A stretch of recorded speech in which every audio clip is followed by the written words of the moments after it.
غسل ترتیبی کی کیفیت۔ غسل ترتیبی میں غسل کی نیت کے بعد پہلے پورے سر و گردن کو دھوئیں،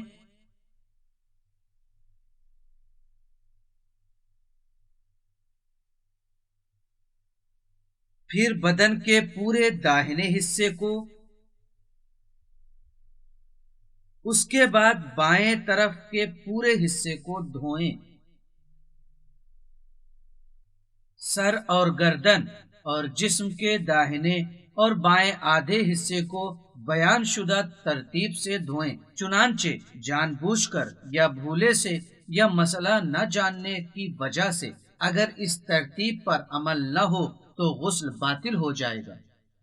اور یہ یقین کرنے کے لیے کہ بدن کے تینوں حصے مکمل طور سے دھل گئے ہیں، ہر حصے سے ملے ہوئے دوسرے حصے کی تھوڑی مقدار اور بھی دھلنے میں شامل کر لیں۔